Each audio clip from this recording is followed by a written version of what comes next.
मुंबईची भाषा मराठी नाही हे छाती ठोकपणे सांगणं हा त्यांच्या पुढच्या रणनीतीचा एक भाग आहे. त्यांनी एक ठिणगी टाकून पाहिली, त्या ठिणगीचा काय परिणाम होतो. ही भारतीय जनता पक्षाची सोची समजी रणनीती आहे. मराठी भाषा जर मुंबईची नाही किंवा इथे सगळे येऊन कोणती भाषा बोलू शकतात. मी काल सांगितलं, मग चेन्नईला जाऊन बोला की चेन्नईमध्ये भारताची जी राष्ट्रभाषा हिंदी आहे ती येऊन बोलू शकतात सगळे. संघवाल्यांची तेवढी ताकद आहे. दक्षिणेतल्या राज्यात जाऊन हिंदीचा प्रचार करण्याची, हिंदीविषयी बोलण्याची. कलकत्त्यात तर सर्व भाषिक लोक राहतात, पण जाऊन बोलू शकतात का? पण इकडले जे कमजोर राज्यकर्ते आहेत, मराठी दुबळे, डरपोक, त्याचं पाणी या लोकांनी झोपलेलं आहे. आणि म्हणून ही अशी विधानं होत आहेत. भैयाजी जोशी यांनी माफी मागायला पाहिजे आणि विधानसभेत काल त्या प्रकारचा ठराव मंजूर करून घ्यायला पाहिजे. देवेंद्र फडणवीस यांनी थातुरमातुर उत्तर दिलं की मुंबईची भाषा मराठी. भैयाजी जोशी यांचा निषेध केलात का तुम्ही? तुम्ही अबू आझमीचा निषेध करता, त्याला निलंबित करता का? तर तो मुसलमान आहे. फार सोपं पडतं ते. पण प्रशांत कोरडकर ज्याने छत्रपती शिवाजी महाराज आणि संभाजी राजांचा घोर अपमान केला, तो प्रशांत कोरडकर अजून तुम्हाला का सापडत नाही? त्याला का अभय दिलं? कोणी अभय दिलं? प्रशांत कोरडकरचे फोटो आणि वावर हा देशाच्या गृहमंत्र्यापासून महाराष्ट्राच्या राज्यपालापर्यंत आणि सर्व IAS IPS अधिकाऱ्यात तो कोणाच्या जीवावर फिरतोय? तुमचंच आशीर्वाद आहेत ना त्या चिल्लरला.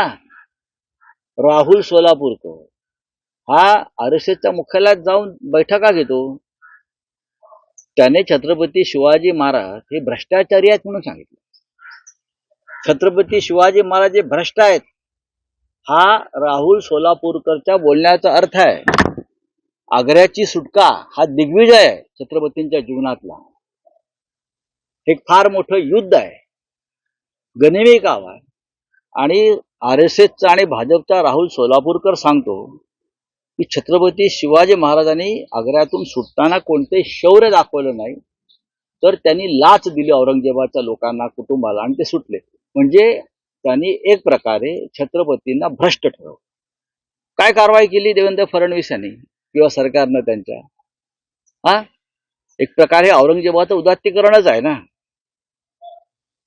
अटक केली पाहिजे राहुल सोलापूरकरला, राजद्रोहाचा खटला दाखल केला पाहिजे.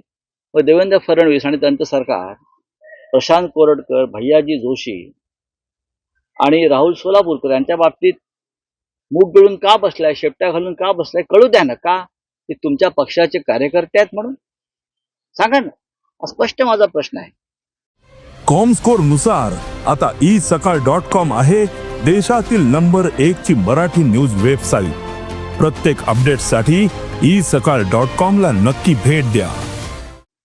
आणखी एक माहिती समोर येते. माजी मुख्यमंत्री एकनाथ शिंदे यांचे निकटवर्तीय अजय अशर यांची मित्र या संस्थेवरून अचानक उचलबांगडी करण्यात आली आहे.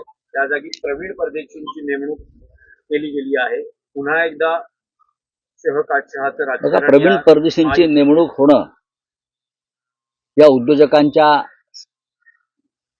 समितीवर, संघटनेवर, याचं आम्ही स्वागत करतो.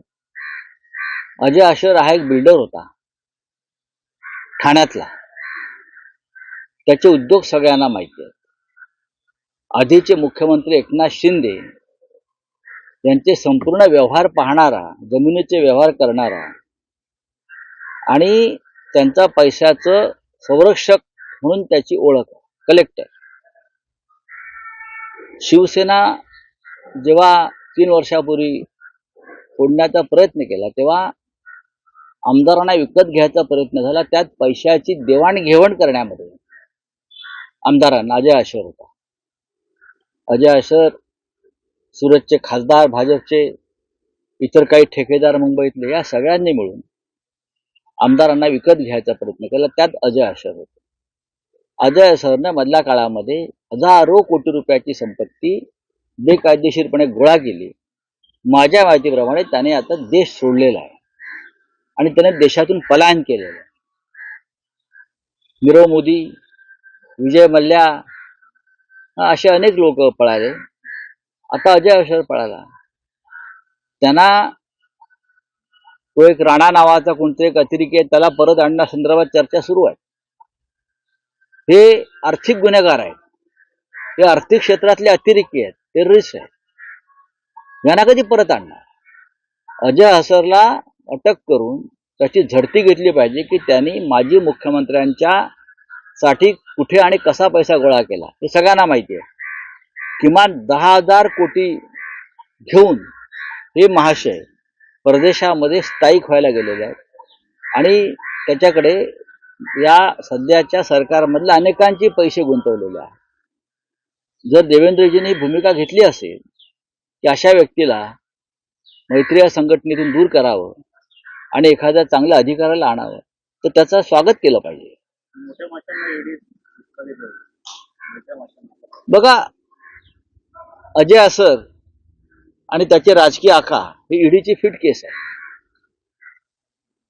पण ईडी यांच्यापर्यंत पोहोचणार आहे का? गृह मंत्रालयानं अजय असरला विरुद्ध गुन्हा दाखल करून त्याची चौकशी केली पाहिजे. एकदा आर्थिक गुन्हे शाखेने चौकशी केली, पण माझ्या माहितीप्रमाणे की पैशाच्या बाबतीमध्ये सगळ्यांचं तेरी बी चूप आणि मेरी बी चूप ही भूमिका असते. पण राऊतसाहेब, अशा पद्धतीच्या स्वच्छता मोहिमेतून एकनाथ शिंदे यांचे पंख छाटण्याचा प्रयत्न सुरू होता. एकनाथ शिंदे यांना पंख कधीच नव्हते. तुमच्या माहितीसाठी ते उड्या मारायचे फक्त. त्यांना कधी पंख नव्हते, त्याच्यामुळे ते कधी उडालेच नाहीत. त्यांच्या फक्त बेडूक उड्या होत्या, उंच उड्या होत्या. पंख असलेला माणूस हा गरुड झेप घेतो, अशा प्रकारच्या घाणेरडी कृत्य करत नाही.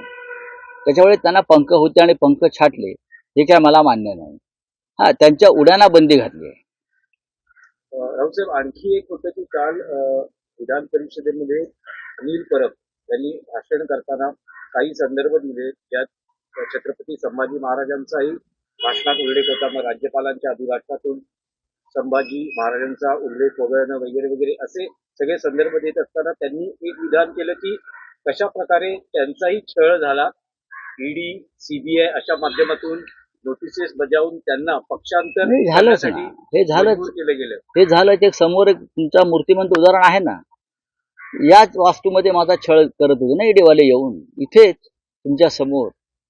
इथूनच मला अटक करून तुरुंगात घेऊन गेले, माझा काही संबंध नसताना कोणत्याही प्रकरणाशी. अनिल परब यांना त्रास झाला. रवींद्र वायकर यांच्यावर तर ईडीनं दबावच टाकला होता पक्षांतर करा म्हणून, एकनाथ शिंदेनी ईडीच्या माध्यमातून.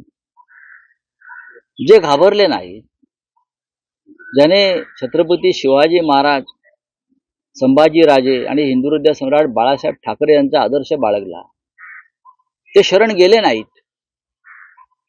आणि जे नामर्द होते, डरपोक होते, ते पळून गेले. तर त्याच्यावर आता काय चर्चा करायची? बोले हिंदी में काय. महाविकास आघाडीची मोठी बैठक यशवंतराव चव्हाण सेंटरमध्ये पार पडली. शरद पवार, उद्धव ठाकरे, तुम्ही स्वतः माहितीचे महाविकास आघाडीचे अनेक आमदार या बैठकीला उपस्थित होते. नेमकं काय ठरलंय? काही निर्णय झाले आहेत का? काय स्पष्टता त्या बाबतीत देऊ शकतो? काल यशवंतराव चव्हाण प्रतिष्ठानमध्ये महाविकास आघाडीची बैठक झाली. सर्व विधान परिषदेचे सदस्य उपस्थित होते. माननीय शरद पवार साहेब असतील, काँग्रेसचे अध्यक्ष हर्षवर्धन सपकाळजी असतील, माननीय उद्धवजी असतील, जयंतराव पाटील, आमचे विरोधी पक्ष नेते अंबादास दानवे, भास्कर जाधव, सगळे प्रमुख नेते तिथे उपस्थित होते. सगळ्यांनी, जरी आपली संख्या 50 असली तरी ही संख्या एक ताकदीची संख्या आहे, हे गृहीत धरून आपण विधिमंडळाच्या सभागृहात लढा दिला पाहिजे, एकजुटीनं राहिलं पाहिजे, सरकारला अडचणीत आणणारे प्रश्न उपस्थित केले पाहिजे. या संदर्भातले एक योग्य मार्गदर्शन तिथे अनेक अनुभवी नेत्यांनी केलं. आणि भविष्यामध्ये अशा प्रकारच्या बैठक महिन्यातून एकदा तरी आपण घ्यावी, ही सूचना तिथे मान्य करण्यात आली. रोहित शर्मा जिथे खेळत होता ते तर म्हाडाने उद्ध्वस्त केलंय, जिथे त्याने धडे घेतले. दिनेश नार्वेकर कोचिंग करतात, ते तर्फच आता काढून टाकतात आणि सांगितलं आधी तिथे कमर्शियल वापर होतो म्हणून जिथे रोहित शर्मा तिथे नाही, त्याच्यावरती सरकारनं उत्तर द्यावं ना.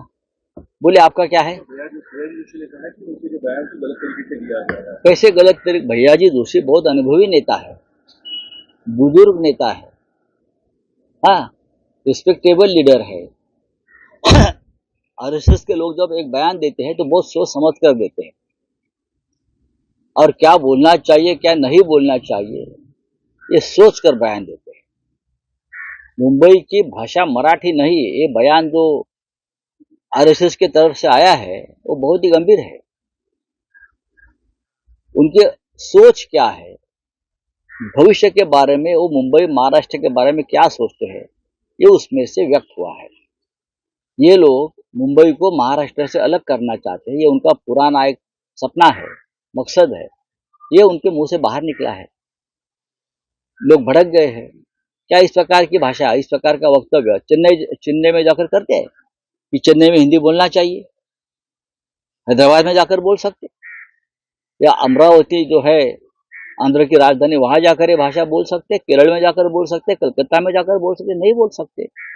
महाराष्ट्र में कमजोर सरकार है, इतनी कमजोर है जो अपनी महाराष्ट्र और महाराष्ट्र की भाषा के बारे में कोई विचार नहीं करती, विचार नहीं रखती. इसलिए तो ये साहस होता है ये लोगों का. चलिए, थैंक यू. आप जानते हैं आप कह सकते हैं कि फडणवीस ने फटकार दी थी, ये बात आपको लगता है कि संतुष्ट कर सकती है इस बात की? नहीं, किसी को कोई फटकार नहीं मिली. कल विधानसभा में भैयाजी जोशी के बारे में एक निंदा ठराव आना चाहिए था, एक रेजोल्यूशन आना चाहिए था उनके खिलाफ. इस प्रकार का वक्तव्य हम सहन नहीं करेंगे. लेकिन भाजपा के कुछ लोगों ने भैयाजी जोशी का वक्तव्य का समर्थन किया. ये बहुत ही गलत है.